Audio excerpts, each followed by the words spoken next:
So yes, I'm going to present something which is probably slightly different from what you've seen now. Since I'm going to talk more about the human side than the data side.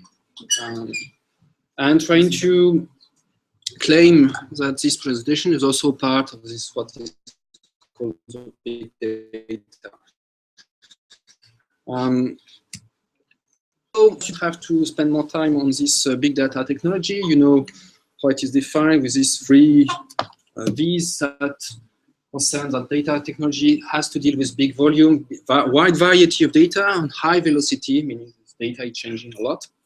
And this is a definition from International Data Corporation and not from the big data side. So I took this one because it seems to be nice enough for me, at least. And what is also said, and what's where I probably need to emphasize some of this, is that they also say that there's three main characteristics. Of course, there are many others, depending on who is talking. There is the data itself. This is big, this is variety, this is whatever. There is the analytics, how can we handle this mass of data, extract information from it. And this is the presentation of it, which is as important, if not more, than the rest of it.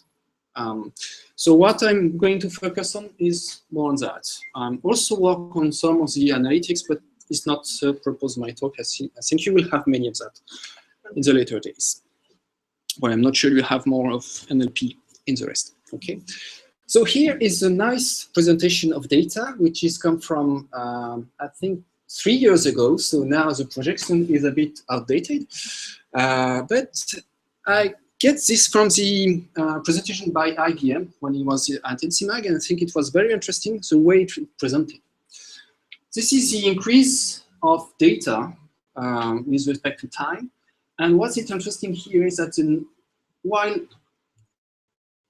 what was in the internet, data, we know how they are structured, we know how to handle them, we know, in quotes, there is well, but what is really increasing is social media and sensors. Of course, sensor is what everybody is interested in. So it means that most of the data are unstructured. The old time where the enterprise data was there and we know how to do that is more or less over for what is concerned big data. Now we have many sensors, so meaning we need to process them, extract them. And what is important as well, what IBM was emphasizing, is that there are many uncertainty in the data now. So what we get from data is filled with uncertainty, with noise, with incompleteness, etc. The other thing we have is also a large number of social media, meaning there is many text, videos, sounds, audio, etc., etc. In the coming slides. And I suppose here is some example of what's coming here. You know what it is about, okay?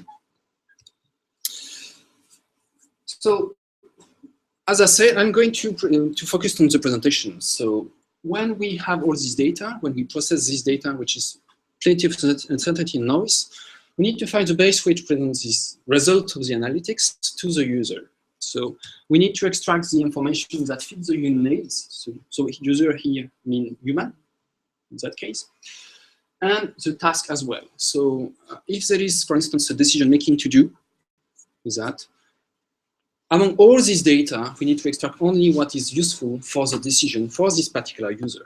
And this user might be completely, the needs of this user might be completely different if it's a doctor, if it's a nurse, a parent, or whatever. Okay, so here, this is one of the things that is important, at least for decision making, for communication more general. The other thing is that we need to find a form that can be quickly digested, so quickly understood by the user in order to make it efficient. So there is 2 points I want to make here. Is the first thing is that the uncertainty that is in data.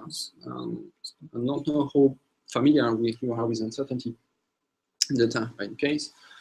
The uncertainty in the data when you make a decision need to be conveyed to the user as well.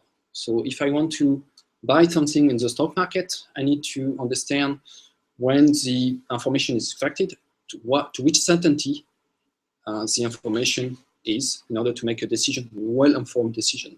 And this will be the same for medicine, for crisis management, whatever. And another thing which is important is to be able to manipulate large discrepancy into the different granularity of space and time. So for instance, if I have a stock market, I need to know at some point how this value varies according to the mean over some months, years, etc. And in that case, I need to find the correct way of presenting that efficient. So the main training is to use graphics, so how to present the information, some colors and some granularity, zooming and hierarchy, etc. There are many ways to present information in a graphic way. And there is also this famous idiom that a picture is worth 1,000 words. But it depends on the picture, of course. So here is typically the graphical interface you will have in intensive care unit. So something is going on with the patient. You need to make a decision very quickly. So you can find here many signals. So there are physiological signals, sorry. And here some database management. So you need to click here in order to get information to know what was happened to the baby, etc., etc. So a picture is worth 1,000 words sometimes, or maybe most often of the time, but not always. Okay. So what is nice with, well, I'm not sure I'm going to very detail that because it's a bit, yes, I have to do anyway because I'm presenting it, but graphical representation is nice for summarizing mass of information. You have a lot of information, you want to condense it and present it quickly. That's great for that. It's also sometimes intuitive, sometimes, depending on how well it's done. And you can also sometimes manipulate the granularity, so show a small bit into a big picture, scattering plots, this kind of thing are well for that. Generally, what is a bit more difficult is the learning, because every graphical interface needs to be understood. You need to know how to manipulate these different representation, and it can be very cognitively demanding. So the figure I just presented is very difficult to understand because there are many signals going away on about. So it's very difficult to do a quick decision on that. If you want to present it that textually, it's generally less accurate because, of course, you abstract when you talk. And it might be longer to read, maybe not, depends. When you have a signal like that and when actually nothing happened, you just have to say nothing happened, and it's much quicker. There is no learning because, of course, everybody, unless for the lexicon, but there is, everybody can read, at least at our level, I suppose. And you can also, and that's what is nice with language, is that you can inform about different level of granularity in a very efficient way. And we go back to that. So we can ask the question, what is the best representation? Is it graphical, is it textual? And there have been many works on that, and I'm not sure the question is relevant at all. It's just that for some tasks and from some domain, textual representation, it might be more efficient, and from other domain is the other way. So for instance, here is, I'll try to update my example. Here you can have two representations of the same event. Yeah, the French election last week also. So here you can see the color represents the parties, political parties. So you have a quick understanding, sorry, of who won this election. It seems to be the blue one, at least. But in the textual representation, you have a quick summary of what's going on. So, and you can see here with language that you have ability to express different things, think differently. So here you have something which is quite, objective, was that wins election, far right gains. So in sense where the far right have a large increase in although they didn't want the action, they have a far increase in it. On the left, of course, here is more focused on some people, in which you say, okay, how long we continue to fail, and Sarkozy is rising, etc. So there is some kind of perspective here, which is hidden in the text, and that's nice with text, and also that's where the ambiguity is, that you can factor a text in order to make understand something you don't say. Okay, so that's different presentation of the same event, and of course, depending on what you want. Here you have the detail, but you don't have the headings. Another example is this one, which is a research that is going on Google, and which is trying to make automatic caption from images. I don't know if you already saw that. It's a very hot topic nowadays, at least in this community. So when you're looking for a picture on Google, for instance, or for any engine, sorry, I don't want to, to make any advertisement for anything, you need a textual description. Unless you draw things and you try to. There is some research that try to draw things and try to find the correct thing. Not everybody can draw a herd of elephants. It's not very easy. So you do that by text. So you need a way to extract the information from this raw data, images, raw data, compressed one. You need to extract the text from it. So you need to generate text that will enable you to get this data from the mass of our database and also to store it, index it, etc., etc. So that's again, there is a picture worth of coherent words. You can look at, try to find that, and you will find the paper on it. Is the text worth 1,000 words? Is also another question. So yes, it's worth a big amount of money at least. So you can, I don't know if you heard of this guy. So Nick Dalwazio was a British guy at 15 who simply wrote a system to summarize papers or articles on the journals, so that people can follow what's going on the subject, and all the different papers written by journalists will be summarized into a short text so that you can follow on your smartphone. And so this guy has been bought by Yahoo. Not this guy, but the system. Also the buy as well, because he's now in the Yahoo group as well, so that he can make money with that. So, and this is part of big data. There is many free texts that are available, and we need to condense that and present it to the user. And that's one of the successful stories about it. So, of course, if a text is not worth a map, for instance. So the famous example also, when you try to find your way in a city you don't know, you have some policeman, whatever, and will tell you where to go. And this is a representation in the head of your head, actually. I won't claim that text replace everything, but there is some cases in which it's relevant, some other far less relevant. So why do we need textual representation? There is many reasons for that. So one of the first one, at least for the industry, is the fact that we have some legal issue when you want to make some processing. We need some textual report, for instance. There are many companies that are paying people to make reports about something, with reports that are very close to each other. And there have been some ways in which NLP has been using for automatize that. We can also, there are many data that cannot be retrieved or processed or extracted from a mass of data without a textual description, whether it's for storage or for semantic meaning. And probably the most important is that human communication is based mostly on linguistic features. So when you want to communicate to human, it's sometimes easier to present a textual representation of what you want or there is in the data, rather than just a graph and, okay, take an action. A big part of the big data is already textual, I already say that. Picture is not always adapted to the device in which you are trying to make the decision.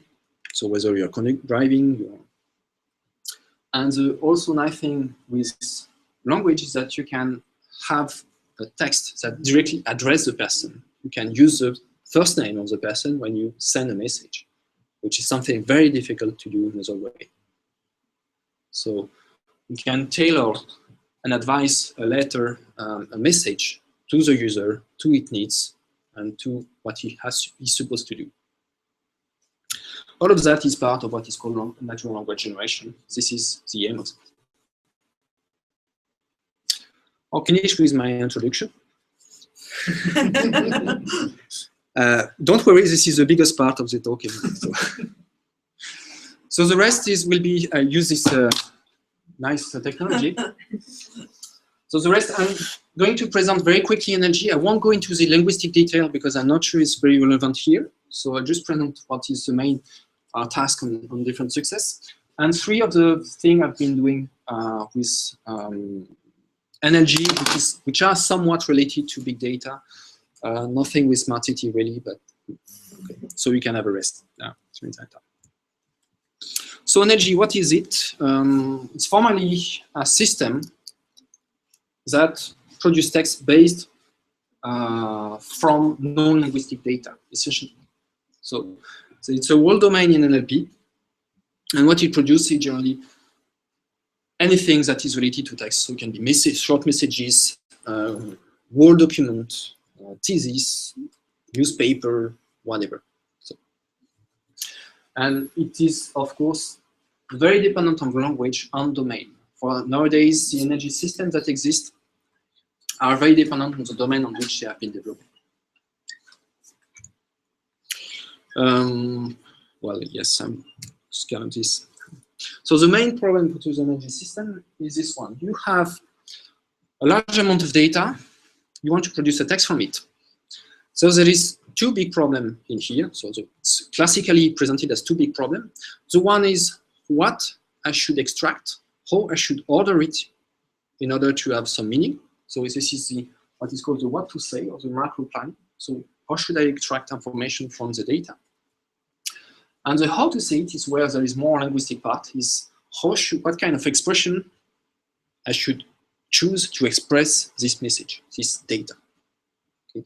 So there is a linguistic part and there is more data document planning part, which is there. And it could be said that it's straightforward because you know what you are doing, but it's not the case. First of all, because there is no linguistic theory that goes from the data to the text. So there are many linguistic theories for different parts of the energy, of the writing, it says, but nothing which is unique. So every theory has not a clear scanning here. It's not clear also how the different levels can interact to each other. For instance, what the expression I choose for one message can invalidate the message that has been chosen before, because it will contradict it, or because it will include it, and so there will be some kind of redundancy. The outcome also cannot be evaluated before the end of the process sometimes, so the size of the text is not always deterministic. So I don't know if my text will be too long or too short, this kind of thing, before I clearly realize it. And probably one of the most important problems is how to evaluate this. So it's very difficult here to know why my energy system will add value to a problem. Because I will produce some text, what is the effect of this text on the task, on the system is very difficult. So I will talk a bit about that in the example of the system I've been involved in. For now, I just present some of the older systems that have been done. And one of the oldest well-known is the Fox system, in which you have result of the simulation for weather forecasting. So here in Canada. So you have a mass of data here, which are only prediction. And the aim is to summarize that, so automatically produce a weather forecast. So here you have a notion of numerical data. You have to reconciliate the different coverage, so geographic coverage with the administrative coverage here, which is not always the same. So there is a lot of work in weather forecasting to know how to describe a cloud that is between 3 or 4 states at the same time? Should I present it state by state, or should I present the cloud and then present the different states? That's still problematic. And here is the kind of output that can be done. So this time there is some, you can see that's a very old interface. So it's an old work. And each time you have some kind of summary here, and then detail of each geographic area that are of interest. Okay. So the text here can be generated in French or in English, which are the 2 official languages of Canada, of course. So then, that is one of the eldest stuff in the area. I just present another one, which is Sometime, which was developed for the offshore petrol platform in Aberdeen, so in Scotland, where there are many petrol there. And it's very important for the offshore platform to know exactly when they can do some work on the platform, of course, because in the middle of the sea. And here, for instance, you have an example of, so here is very summarized. You have many values here. So the values about the wind direction, and the wind speed. And you can see the text is actually short. You have a very compressed summary of what happened here. And as an illustration of what I said before, it's very difficult to predict. So here you have a slight change here. So we're south, and now you are northeast. And this is very important because when you have a guy up there which is doing some work, when the wind changes dramatically direction, it can be very dangerous. So the text here, while this change is very small, can increase very dramatically because you need to, of course, detail what are the different transitions, the change, and emphasize the fact that the information has changed with respect to the different segment here. And I'll finish the example with one thing that has nothing to do with big data, but which is very funny, I think. Funny. Well, Stop, which is a system for helping people to quit smoking, which is, we could call it now a persuasive system. The systems that help you to change your behavior. You may have many of that in your energy consumption, this kind of thing. Maybe you saw that in the area. And here the idea was to ask people to fill in a questionnaire and then send them letter to, not harassing, but to help them quit smoking, to remind them that should quit smoking. So for instance, here is a questionnaire. You fill in different information that are quite personal, actually. And from this, you can generate this kind of letter in which you used what the people have entered to try to persuade them to quit smoking. So you're using the information they agreed to enter to objectivize somehow the reason why they should quit smoking. And blah, blah, blah. And so you wrap up with some general comment about smoking. This was a complete failure. But one of the most interesting failure in the domain, actually. How you can try to be personalized, because although this has failed, there are many other works that have been used to continue this work and to build on this, the problem that have been encountered during this. Okay. I'm not sure I'm connected.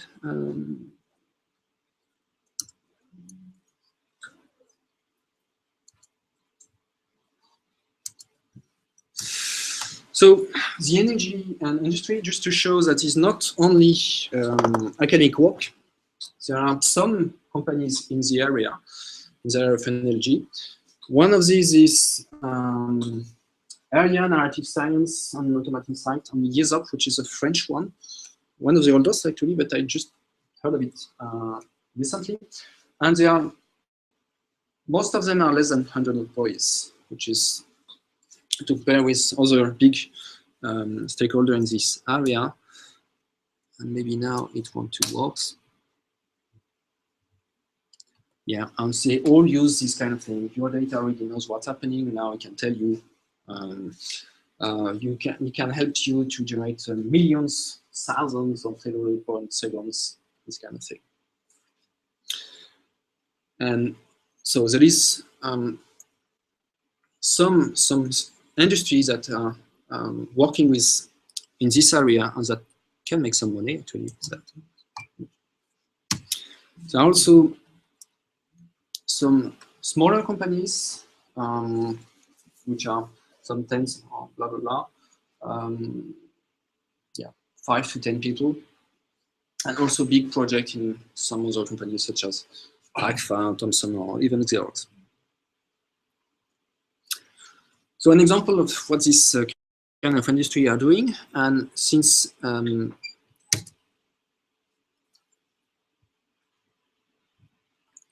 so for instance here, this one of the company covered the election. Sorry for the election. And actually they used one of the energy system to generate 36,000 texts about the election. And this text was very crude, so maybe you can't read French, but anyways, nothing very interesting here. Just that Mr. X and Madam Y won the election with blah, blah, blah %, etc., etc. And in this paper, they are arguing about whether the automatic journalist was respecting the unique right on duty of journalism, etc. But what is funny here is to see that among these different, although the energy has been in the industry for ages, it's nowadays that is going to rise in terms of going to the public actually, in some form. And though majors such as Google has already, many of this has been investigating in speech, in natural language understanding, in summarization, translation, energy is coming as well in a short time, mainly because of this big data stuff. So how to summarize data that are too big to be digested as it is.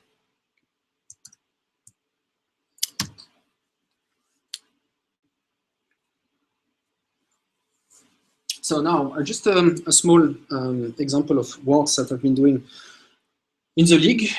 Most of it was done with Cyril Labbé, which is in a Sigma team, and which is a team which is more or less connected with big data, or maybe more than less. And Tien also, which is around, isn't it? And most of it is a result of the works that of Tien that we supervise with Cyril. So, as I just presented before, big data is contains a large amount of reviews of textual information, of which one of which is being composed of reviews. And if you want to have access to these reviews, we have some kind of problem because most of it is not summarized at all. So we have large amount of reviews, and we need to get it in that case. What is directly processable is a rating. So we ask people to rate whatever the color of the curtains, or whatever. We have that, and we try to extract this based on this ordinal rating. But this ordinal rating is not tailored to what we really need. And so what we think is that the text contains much more information than the rating as it is, although it's very difficult to process. Because why? Because it contains general comment, and sometimes something that has nothing to do with what we are looking for. There is many opinions, so which is it's not objective by definition, and it's very noisy. So what we would like to do is to extract from this master review what is what's important regarding some specific product, and to summarize it, to present it to the user in the most convenient form. So for instance, here is what you get about some movie. You have information about the different reviews that have been done. And here is the free text, which contains many information that we need to extract it. You need to read all in order to know why you should see this, this movie. So the current approach are more based on recommender system. So you have made some either review about some movie, or you have chosen some movie. For instance, in Amazon, you ordered something, and so your profile will be compared to other profile in order to check how to recommend you to read something else. Okay, so you need to rely on this recommender system in order to choose the next item to choose to build. But this recommender system generally doesn't explain why you should buy something. They just tell you, okay, your friends also buy this. But the other approach is to use the highest rates. So in negative and positive opinion. So try to compare and having some kind of contrast. But again, it doesn't give any reason, and there's no certainty that it will fit your preferences. And what seems to be the most common nowadays is to use the most useful reviews. You probably saw that when you try to, when you go on a product, you have the most useful positive and negative reviews, and they give you, and generally they are indeed very useful. But the problem here is that you have what is called the Matthew effect, which is the rich get richer. In the sense, when you have the most useful review, people will vote on it, and the most useful review will stay the most useful review for ages. So you are not able to extract the new review that have not been voted before. So hence the need for a complete change of processing. So here is what you get with a recommender system. For instance, I propose for you anyhow because you enjoy the other one. IMDb is another kind. So when you can see what are the different critics of the different categories. So whether you like to be considered aged between 20 or 29. Not sure it's very helpful, actually. It may be helpful for the social science, but I'm not sure it's useful for a user. Another system, which is an academic one, so you won't find it on the web, which is the R-Luna system, which gives you a summary of a review of hotels here by analyzing all the different reviews about this hotel. So here you have a summary of the different positive reviews, which mostly talk about location and rooms, and in negative reviews, mostly about rooms and services. So the service doesn't seem to be very good, but the location seems to be great, whatever the review is. And here you have a summary, more detailed summary of the positive and negative reviews. And for instance, you can find in the negative reviews the notion of good rules, even the negative reviews. So it enables you to contrast. Sometimes when the negative review tells goods about something, it must be good, at least. So that's another way of presenting information. But once again, you don't have that in a very nice presentation. It's not very easy to understand and to go through. So what we would like to do is to extract information from the different free text in order to make a review about that. So that's already said. And once again, I'm claiming that text representation has many values. For instance, you can represent different granularity in time. So here, the hotel always being praised for good beds. In summer, the hotel is found to be badly ventilated, for instance. So that, for instance, is very easy to compress into as a linguistic. It's more difficult when you have graphs everywhere and to find it So this, for instance, is part of summarization. If you know when the user is going to go away, you can extract from the reviews information about this period, this location, etc. When you don't know something, you can also express that you don't know something. So here, the hotel seems to be close to public transport. It means, so what is the interest of that? It emphasizes that there is something to check for the user. So it's not the system who makes the decision to not communicate the thing. It's a way to emphasize that something has to be checked, for instance, because there is no end of information for that. But it seems to appear in the free text. And there is also the ability to insert genuine citation, so quote, in the generated text. So sometimes people have a fine way to describe the situation, and it's very nice to put it directly in the text. And finally, the capacity to contrast features. So in the text, there is many mechanisms in order to oppose two different views, depending on what you want. So here's the system. You have many reviews going inside. You summarize it, and you got one nice summary. Okay. It's not very difficult to understand here. So in order to do that, we need to extract what are the different features that are, so here I'm talking about hotel reviews. So we need the features about what constitute an hotel. It could be whatever. We need to extract the opinion about each of these features, or in the hotel in general. And I have a way to aggregate the different opinions of the different reviewers that might have a contrasted view about it. Once we have that, we can organize the text, extract the information. So here is I think it's the only box and arrows you will see in the this talk,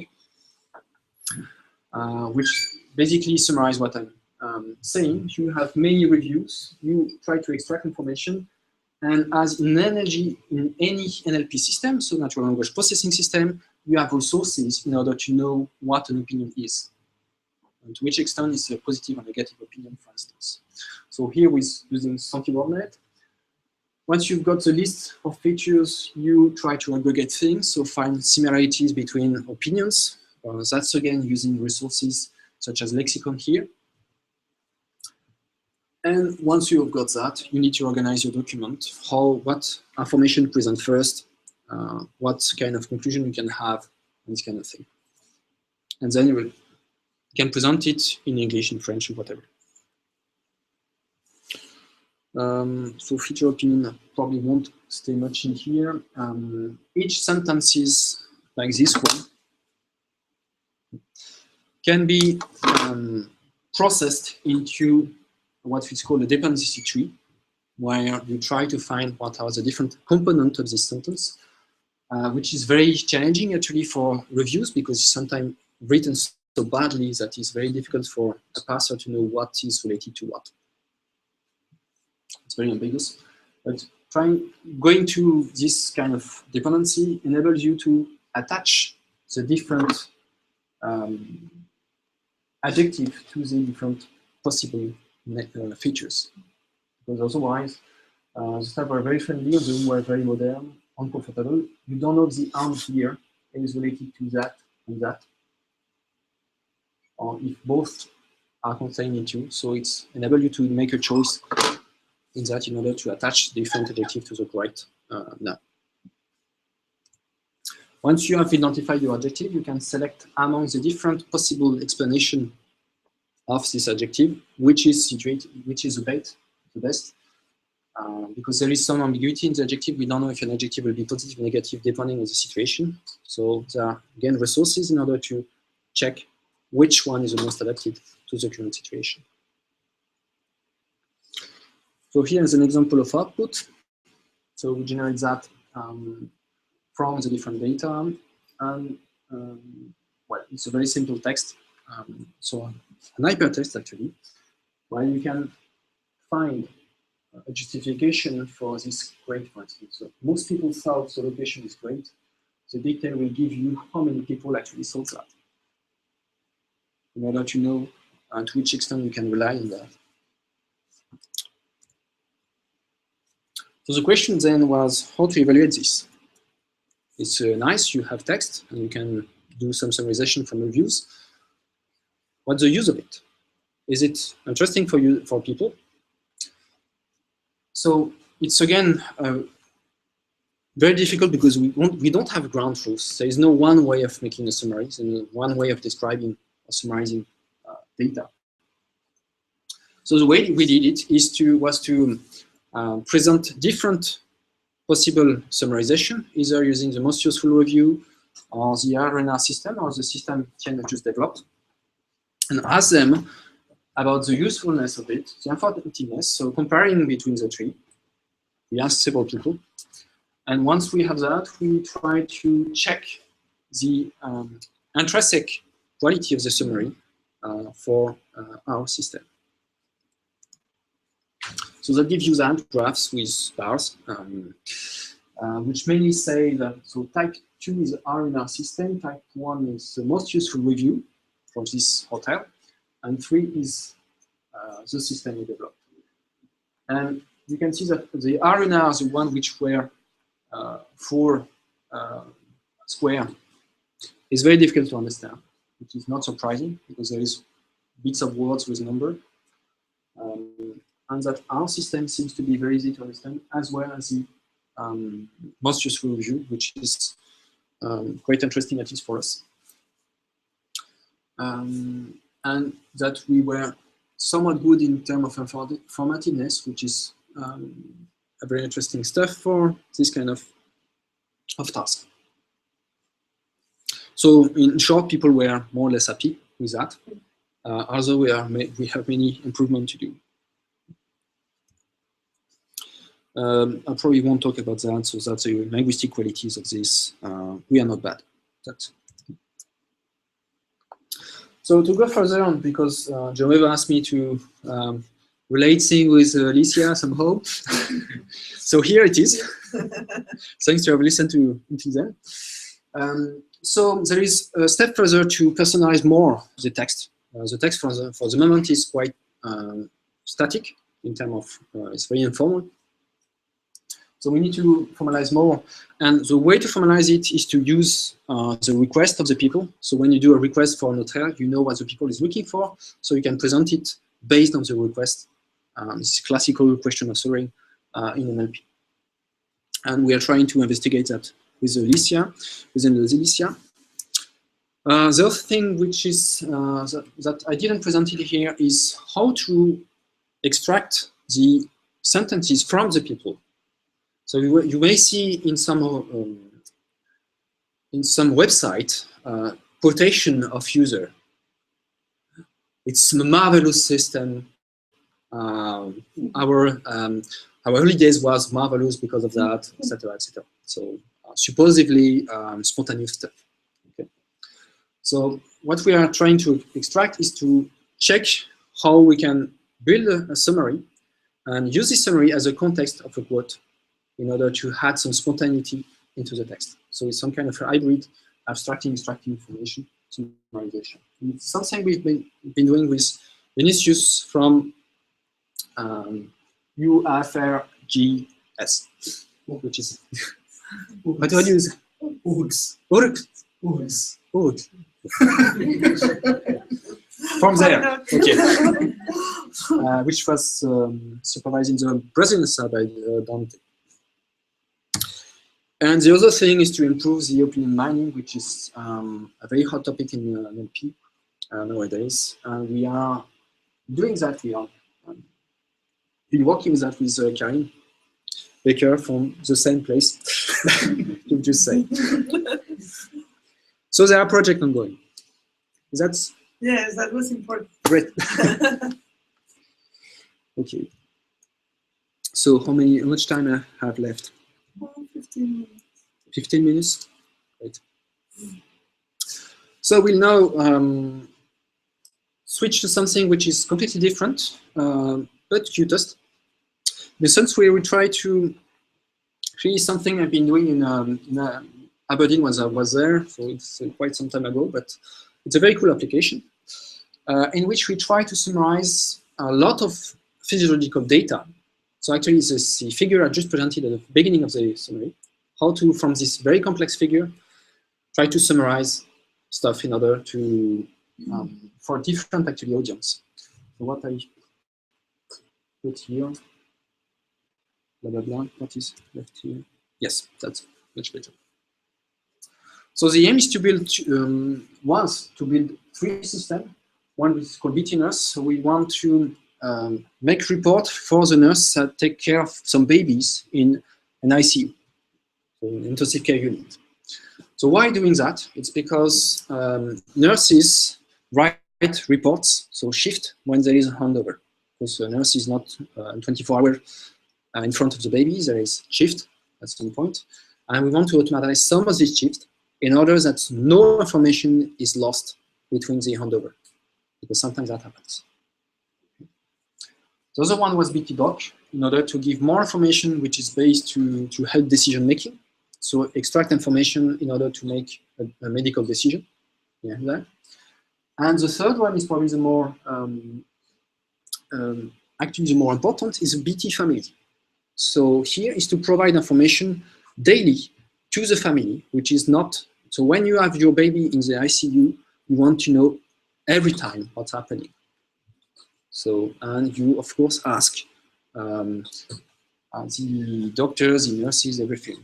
And sometimes you don't have time to make the communication with the rest of the family, everything. So here is a system to help that information channel in order to help people to select what kind of information we can provide and which form.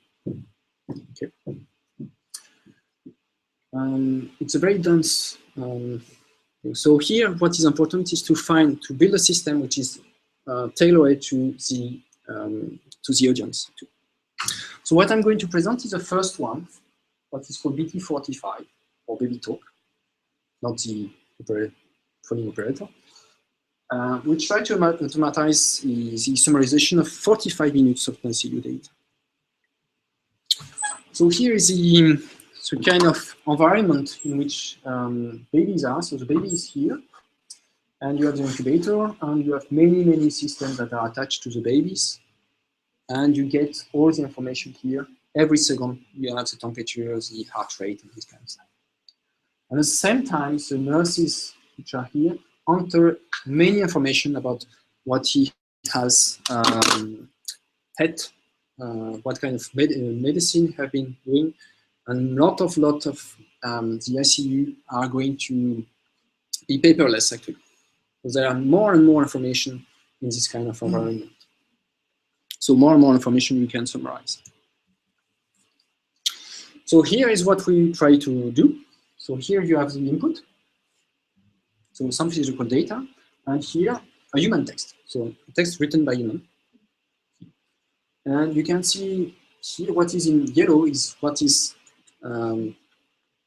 very human in a sense. When you use this kind of connector, for instance, increasing to 40 with only, so meaning you have been doing something while it was increasing, and that may explain why it has increased. It's very ambiguous here. So, but that's the way they write it, sorry. Then also vagueness in the low 80s, because that's not important to be in detail here. Maybe it is. And this one is nice. So occasionally, we don't know how frequent it is, but occasional, increasing to the lower end of the normal reference range. Going somewhere in what is normal. Normal need to be understood by the reader, of course. So that was the kind of target we wanted to do. So how it was done? It was done by using, no, there is another with arrows and boxes, sorry. Here, in the database, we retrieve every signals. We extract the information from the signal with some signal processing stuff, which are giving us some kind of importance value based on some characteristic from the signal. And also from the database, you have some events here that have been entered by the nurses. And from that, you can try to relate different events between each other or abstract them into higher level abstraction entity. So something you probably know about. Once we've got that, so there is actually this large graph of different connected events. We extract the different events, so the events that seems the most important, based on what is in the data and knowledge base. And from that, we organize the different events into a document, which are linked by some kind of linguistic relationship. So here, you know that the sequence of neoproofing which is there may have caused some gap bradycardia at that time. And the may is important here, because we actually don't know. And so doing this, it is translated as text that way.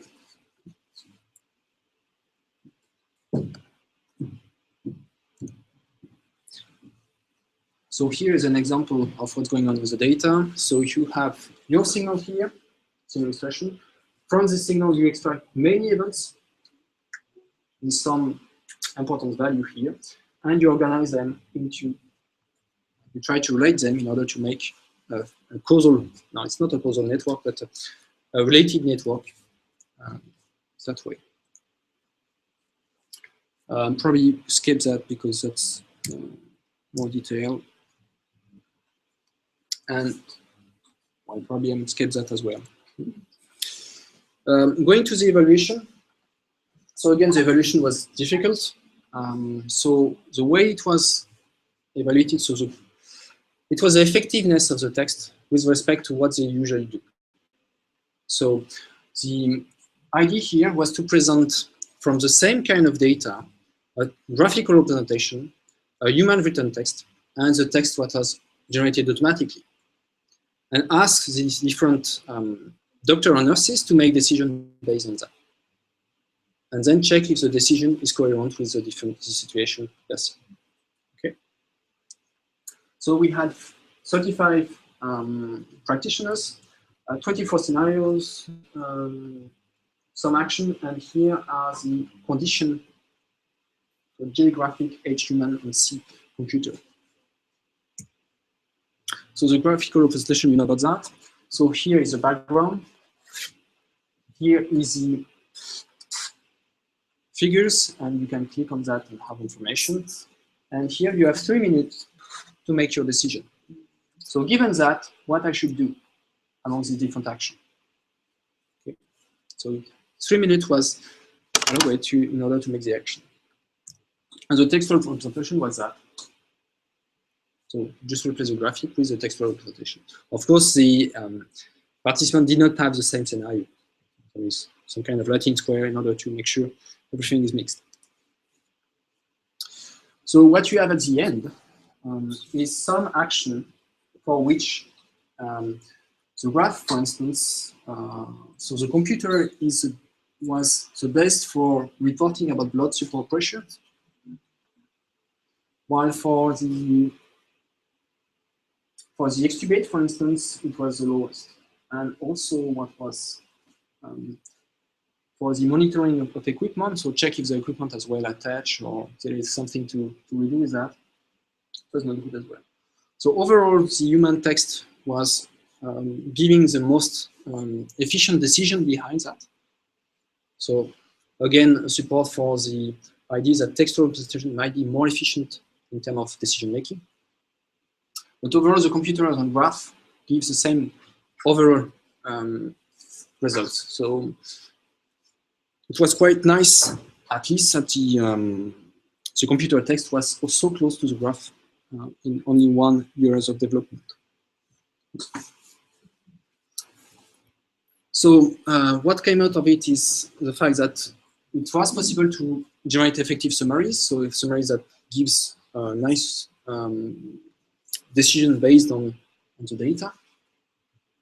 And it was redone after that with BTNers, which shows that most of the texts were understandable, but not that helpful. Most of them were helpful, but not that much. So there were some work to do behind that. And what came out of it is that on the text, there is a clear lack of contextual importance, meaning, for instance, that the text was reporting information without knowing if it was important to report it in the situation. So, for instance, when in the data you have an information about an issue, a medical issue, if the issue is solved during the period, is less important than when it's not solved at all. I don't know if I'm clear here, but if there is a problem, if it is solved during the period, you don't have to report it much. It's something you don't have to detail. But if this is a problem and still an ongoing problem, you need to give more detail to make a decision. Okay. So that's what you kind of think was problematic. And what was most important probably is the fact that there were no narrative structure. It was a list of different events, more or less well structured, but there is no story behind that.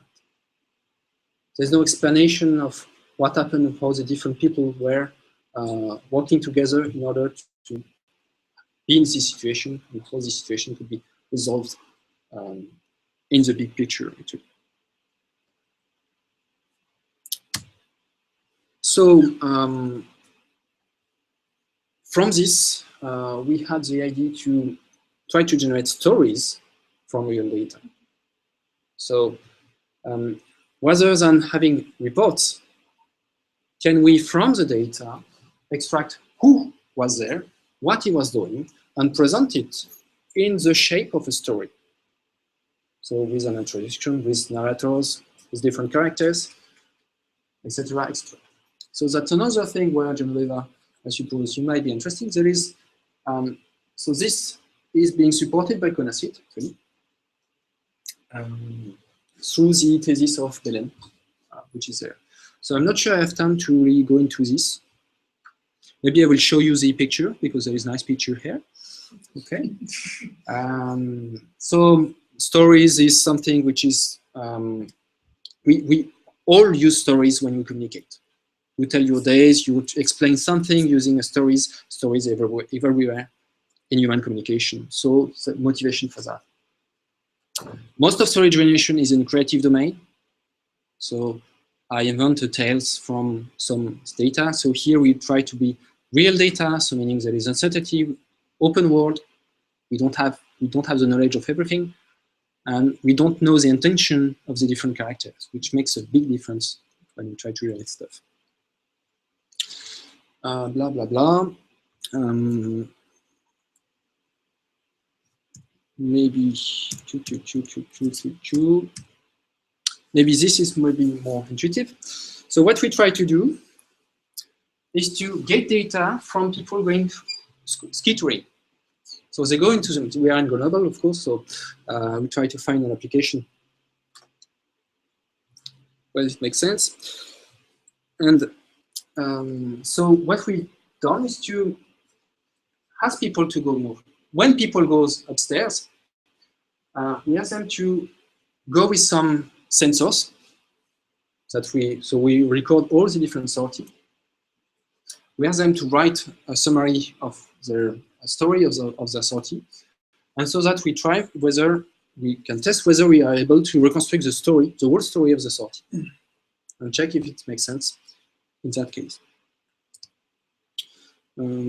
So here is text. So that's an example of stories of people going on the mountain.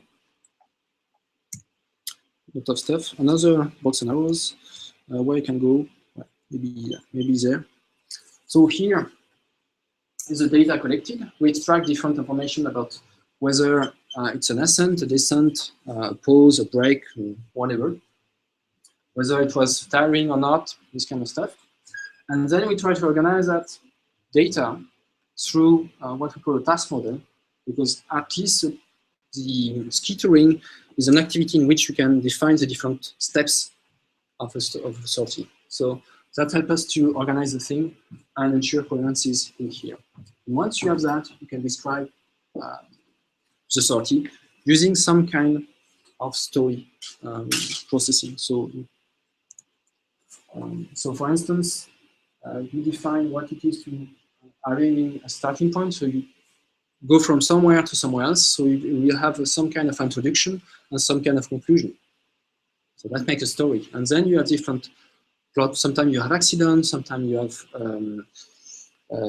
it's very freezing, so you don't know if you are going to go to the end. So there is some kind of intention behind that can make a good story.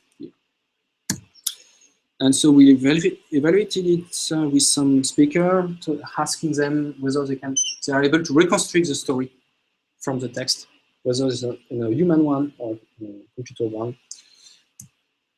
And there is some graphs that shows that we are not far from the, it's not bad at all. Okay. And it's finished. So concluding remark. So data processing, so just a summary of what I've said at the beginning, data processing is not enough. We need to find the right way to present the information to the user.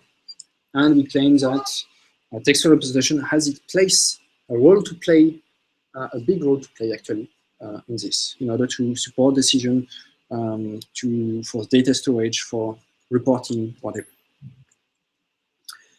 And we think that storytelling or narrative generation is a very promising area, which is a hot topic nowadays in MLG, as well as affects, that's not my part, and statistical and evaluation. But I'll be finished with that, and I thank you for your attention. Thank you very much. So we have room for questions. And we have also questions online. Yes, please. Yes, thank you very much for very, very interesting talk.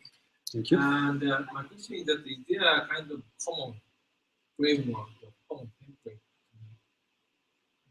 which you can, because for me generating the summary for the reviews and generating story is a completely different exactly. thing. So is there a kind of a common framework for the natural language generation? Which you can benefit some more parts. So the energy domain is very generous in generating system. So up till now, one application, one system. And the what is called the document planning, so the extraction of information, the structuring, etc., is generally very domain application dependent. So what is very generic now is the end, so the surface realization. So you give a dependent tree and you realize it in English, in French, in Japanese, in Chinese, or whatever. And what is rising now is the statistical generation. So how from a corpus, trying to extract some patterns that can be reused for current application. So you mean the macro part is very domain specific? Yes. The micro part could be somehow, because there is some mechanisms that are not generic in any language. The aggregation, for instance, when you have two sentences and want to make one, won't be the same in French or in Portuguese, or in Indian or Japanese, whatever. Japanese. I suppose you can understand what I mean. So there is some of the mechanisms are there. So what is purely linguistic is okay, as long as there is semantic in it. That starts to be more difficult, and it's still, but it's our topic and it's coming now. The problem with statistical generation is that the industrial doesn't like that very much because you can't control what's going out. It's very difficult to predict what will be the output, and that starts to be difficult there. So it's a big problem here in the domain. So sorry for the answer. The answer is no. There is no general framework. Because in my laboratory in Japan, I have a kind of smartphone system in which you can measure everything, and also we have the robots. Yeah. And then I want to make the robot to tell the story based on the data. So do you have any ideas? Well, if I have an idea, I think I will do that first. It's like a competition. because there is also I'm also involved in this bathroom and robots, but we can talk. There's no problem. I have a few questions here. The first one is, well, there's one related to what you were talking now. It says the same data can be interpreted textually differently. Yeah. How do you model this context-aware aspect? You study every possible case, and you choose one representation out of that. So there is many ways of expressing something, and what you do is you use some corpus to check what is a common way of expressing something. So it's corpus based, but human analysis behind that. So it's quite complex actually. The safest is to use the most common thing. There's another one which is related to this one. Is there an interpretation problem when going from data to content? What about particular aspects of the language, like irony? Like what? Irony, when you're ironic. Ironic, yeah. I'm not aware of any industrial application where irony is used. Okay. And there have been some work in joke, for instance, generation. But generally, it's most safer to try to make some joke because you don't have application behind. So there have been work in Dundee, for instance, for puns generation. So some kind of joking with words. With an application with children with cerebral palsy. So they are somehow immobilized and they don't see many people, etc. So the idea was to have a robot that makes some jokes and so that you can have some fun with it, which is quite difficult to do actually, because you need to make jokes that are understandable by children, which doesn't have the same culture of the children that are around. So it's kind of difficult. So irony is more a problem of NLU, so natural language understanding, than from generation for the moment, for what I know. And there's another one. How is the problem stated again with respect to existing commercial DBMS already providing cartridges to perform summaries of text and sometimes video?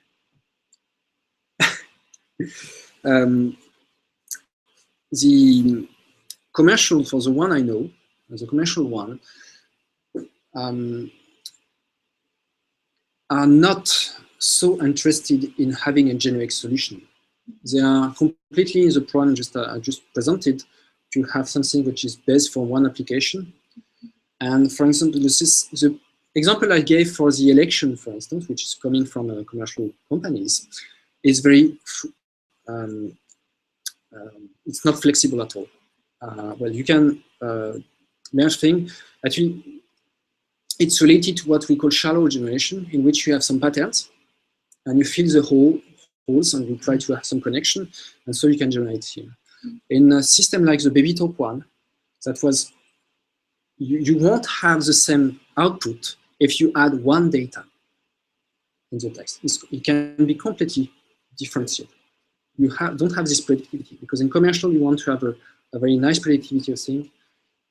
In more advanced generation systems, you want to have some things that are flexible enough to combine all the different data you have. So that's where the difference is. Energy has been there for many years in industry, but it's still quite filling the hole, more complex than that, but filling the hole with a bit of smoothing with the system behind that. Are there any questions still in the room? Well, is there any coffee left? There will be coffee, yes. So you can talk with coffee in your hands. Thank you very much for François. So coffee is happening downstairs. Okay.